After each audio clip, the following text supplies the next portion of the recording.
आइए जल्दी से देखते हैं example and explanation of common noun. क्या है भाई common noun? So when I say the cat is sleeping on the sofa, I am not referring to any particular cat but to any cat in general. कहने का क्या मतलब है, जब मैं कहता हूं कि the cat is sleeping on the sofa, बिल्ली सोफे पे सो रही है मस्त फैल के, I am not referring to, मैं रेफर नहीं कर रहा हूं टू एनी पर्टिकुलर कैट, किसी पर्टिकुलर कैट को नहीं रेफर कर रहा हूं। जब मेरा बोलने का मतलब है कि एक पर्टिकुलर कैट को नहीं रेफर कर रहा, ये बस बोल रहा है कि बिल्ली सोफे पे सो रही है, अब देख लो कौन सी बिल्ली है भाई है ना। To any cat in general. Similarly teacher can refer to any person who is teacher. अगर आप बोलोगे ही इज अ टीचर, है ना, तो टीचर तो हजार है भाई। स्कूल में आप जाके बोलो ही इज अ टीचर, तो 10 लोग निकलेंगे वहां से कि मैं भी टीचर, है ना। एक पर्टिकुलर पर्सन को अगर आपको बोलना है, ठीक है, आपको आइडेंटिफाई करना है या आपको रेफर करना है ना। रेफर करना मतलब संबोधित करना या फिर उसको, अब ज़्यादा शुद्ध हिंदी तो मुझे नहीं पता है, लेकिन रेफरेंस का आप मतलब समझते ही होंगे। उसी तरह से रेफरिंग का मतलब वही होता है, ठीक है। नाउ नेक्स्ट जो है वो है हमारा एग्जाम्पल। थोड़ा सा और इसको थोड़ा सा डीप में समझते हैं। कैट, सिटी, कंट्री, टीचर, ये सब चीज़ें जो है ना, cat, city, country, teacher, dog, है ना, ये जो है वो कॉमन नाउन है ना।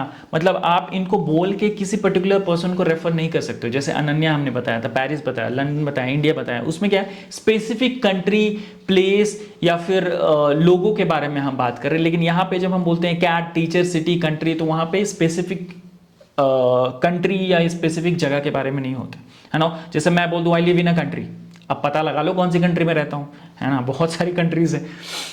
अब जो है एक बार क्विज में देख लेते हैं कि क्या क्या चीज़ें हमें समझ में आई है ना। बहुत आसान क्वेश्चंस हैं, तो इसमें ज़्यादा जोर डालने की ज़रूरत नहीं है दिमाग पे, बस पढ़ो और फटाफट आप कमेंट में कमेंट करते जाओ कि कौन सा आंसर सही है। Identify the common noun in the following sentence. The buses green paint was beginning to rust. मतलब बस का, अब बस अपॉस्ट्रोफी एस ग्रीन जो लिखा हुआ है ना, मतलब बस का कलर है ना, बस का ग्रीन जो कलर है, ग्रीन पेंट है, वॉज बिगनिंग टू रस्ट। तो इसमें आपको पता करना है कि कौन सा कॉमन नाउन है आपका। बस है, ग्रीन है, पेंट है या रस्ट। रस्ट का मतलब आप समझते होगे जंग लगना हो जाता है ना, कभी कभी लोहे में जंग लग जाता है, तो उसी के बारे में बात कर रहा है। इसका आंसर है बस। अब भाई बस आप बोल दोगे ना तो कौन समझेगा कि कौन से बस के बारे में बात कर रहे हो। मान लो आप किसी बस स्टैंड पे पहुंच गए और आप बोल दियो, आपसे पूछा गया कि कौन सा बस में जाना है आपको, तो आप बोलोगे दैट बस, है ना, उस बस में। तो कैसे पता करेगा, कैसे? अगर आप बोलोगे कि हाँ बस में जाना है मुझे, कैसे जाना है? बस में जाना है। अब वहाँ पे 10, 12, 13, 100 बसें लगी हैं, है ना। तो मतलब आपको स्पेसिफिकली चीज़ों को बताना पड़ेगा, अदरवाइज वो क्या है, कॉमन नाउन में आ जाएंगे। जैसे आपसे पूछे कि आप किससे मिलने आए, तो आप बोलोगे कि आदमी से मिलने आऊँ। अरे आदमी तो 10 या 100 हो सकते हैं वहां पे, किससे मिलने आओ, नाम तो बताओ, ठीक है। तो वो प्रॉपर नाउन में नहीं आता है, यहाँ पे आपका कॉमन नाउन में आ जाएगा। उसी तरह यहाँ पे बस जो है आपका कॉमन नाउन है। नाउ नेक्स्ट क्वेश्चन है हमारा, which of the following is a common noun? Mumbai, India, boy, Hari. अब आपको बताना है मुंबई, इंडिया, बॉय, हरी में से कौन सा जो है आपका कॉमन नाउन है। 2 सेकेंड दूंगा आपको। टिक टिक 1, टिक टिक 2।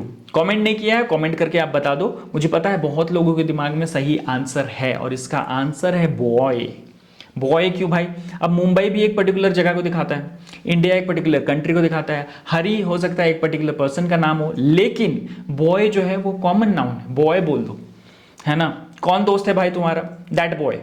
हाँ, क्लास में 60 बच्चे हैं, बता दो कौन सा बॉय इसका दोस्त। अभी नाम तो बताओगे आप, है ना भाई, नाम तो बताओ कौन सा बॉय है, कौन कौन है जो आपका दोस्त है। हरी है, रमेश है, सुरेश है, क्या नाम है?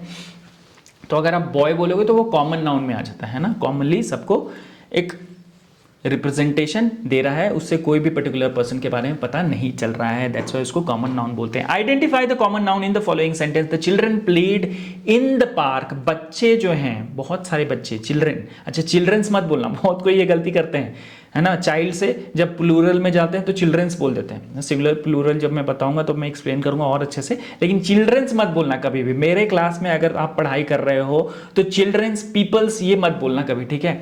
प्लूरल होता है चाइल्ड का चिल्ड्रन, यानी कि बच्चे प्लेड इन द पार्क, बच्चे जो है वो पार्क में खेले, पास्ट टेंस है, टेंस में भी आएंगे, चीजें समझेंगे।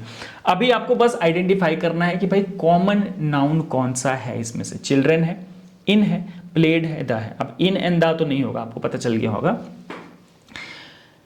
चिल्ड्रन, अच्छा आप खुद ही गेस कर लो भाई, मैं ज्यादा हिंट नहीं दूंगा, नहीं तो बोलोगे आप सर सब तो बता ही दे रहे हो आप, है ना। कमेंट में कमेंट कर दो, 2 सेकंड है आपके पास। टिक टिक 1, टिक टिक 2। बहुत सिंपल है ये तो, मतलब कि एकदम देखते ही आंसर दे देने वाला था, है ना। देखते ही आपको पता चल जाना चाहिए भाई चिल्ड्रन ही है, क्योंकि बाकी सब तो नाउन है ही नहीं ना। प्लेड नाउन है, ना इन नाउन है, ना द नाउन है, ठीक है। ये नाउन्स के अंदर आते ही है। क्यों? Because noun is the name of person, place, thing और एनिमल। भाई तो इनमें से कोई है ही नहीं चिल्ड्रन को छोड़ा के। तो ये जो चीज है, इससे आपको आई होप कि आपको क्लैरिटी आ गई होगी कॉमन नाउन के बारे में। अब फटाक से एक वीडियो देख लेते हैं, छोटा सा वीडियो है ना, ताकि आपको और पता चल जाए इस कॉमन नाउन के बारे में। My parents to appreciate me like they appreciate other kids who were scoring very well. हाँ, अब ये लड़की चाहती है कि भाई इसके पेरेंट्स जो है ना, वो उसको भी वैसे ही अप्रिशिएट करते हैं जैसे वो दूसरे बच्चों को करते हैं। अब दूसरे बच्चे मतलब कौन से बच्चे हैं, किसके बच्चे हैं, कॉलोनी में कितने सारे बच्चे हैं, है ना। तो ये स्पेसिफिकली किसी को नहीं रेफर कर रही हैं, ये बस बोल रही है बच्चे। तो ये कॉमन नाउन हो गया, किड्स, है ना। जैसे आपसे कोई पूछे whom do you play with, किसके साथ खेलते हो भाई, तो आप बोलते तो किड्स। तो किड्स मतलब कौन से किड्स भाई, नाम तो बताओ। कैसे बच्चों, कैसे पेरेंट्स अगर पूछ रहे हैं आपसे कि किसके साथ खेलते हो, तो उनको कैसे पता चलेगा कि कौन से बच्चों के साथ खेलते हो आप, ठीक है। आई होप आपको प्रॉपर एंड कॉमन नाउन का प्रॉपर आइडिया लग गया होगा। अब हम आते हैं नेक्स्ट काइंड ऑफ नाउन को समझने के लिए, जो कि है एब्स्ट्रैक्ट नाउन। इसका बहुत simple example, the boy showed great करेज। उसने बहुत महान बहादुरी दिखाई, बहुत बहादुरी दिखाई, ऐसे बोलते हैं, ग्रेट करेज, बहादुरी। अब भाई बहादुरी क्या है, बॉय तो हमें समझ में आ रहा है नाउन है, ये बहादुरी क्या है, किसके अंदर आता है, अभी समझते हैं इसको। सो इसका डेफिनेशन है, इन द बॉय, ये जो सेंटेंस है, the boy showed great courage. Courage is an abstract noun. ये एक एब्स्ट्रैक्ट नाउन है because it represents an idea और quality that we can think of but not see और touch, ठीक है। ये कोई क्वालिटी को बता रहा है, आइडिया को बता रहा है, जिसको हम छू तो नहीं सकते लेकिन फील कर सकते हैं, सोच सकते हैं उसके बारे में, है ना। जैसे करेज, बहादुरी, आपका अच्छा क्वालिटी हो गया, you are a good person, you are a kind person, आप एक दयालु इंसान हो, है ना। तो दयालु क्या है, दयालु जो आपका क्वालिटी है उसको कोई छू सकता है क्या, मैं आपका दयालु छू लूं ऐसे करके, कोई तो नहीं बोलता। दयालु आपका एक इनर क्वालिटी है ना, जिसको आप सोसाइटी में दिखाते हो, है ना। जैसे आपका यू आर इंटेलिजेंट पर्सन, अब आप इंटेलिजेंट हो, आपका इंटेलिजेंस कोई छू नहीं सकता है लेकिन वो आपकी क्वालिटी है, ठीक है। तो अगर किसी आइडिया और क्वालिटी को रिप्रेजेंट करता है जिसको हम छू नहीं सकते हैं, टेंजिबल बोलते हैं, जिसको छू सकते हैं उसको टेंजिबल, जिसको नहीं छू सकते नॉन टेंजिबल। आप जाके डिक्शनरी में देख लेना अगर आपको आइडिया नहीं होगा इस वर्ड के बारे में, ठीक है। धीरे धीरे हम अपना वोकैबुलरी भी डेवलप करेंगे, तो अभी तो शुरुआत ही है दोस्त, अभी बहुत सारी चीजें सीखनी है। Now think of but not see और टच, जिसको देख नहीं सकते, छू नहीं सकते, उसको हम एब्स्ट्रैक्ट नाउन के अंडर रखते हैं। उसको अगर नाम देना है तो जैसे करेज, है ना। चलिए थोड़ा सा एग्जांपल देख लेते हैं इसका। तो पहला एग्जांपल है, don't you have any decency. आपको डिसेंसी नहीं है क्या कोई, है ना, आप डिसेंट नहीं हो क्या, ऐसे करके। Sleep is important for good health, ठीक है। नींद जो है बहुत इंपॉर्टेंट है अच्छे स्वास्थ्य के लिए। तो अब नींद क्या है, नींद को आप टच कर सकते हो, नहीं। उसको देख सकते हो, नहीं। ये एक kind of quality, kind of feeling idea है एक, है ना। तो ये एब्स्ट्रैक्ट नाउन के अंदर आता है। अब आपका क्विज स्टार्ट होगा, यहां पे आराम से बैठ जाइए थम के, आपको बस कमेंट करना है सही आंसर, ठीक है।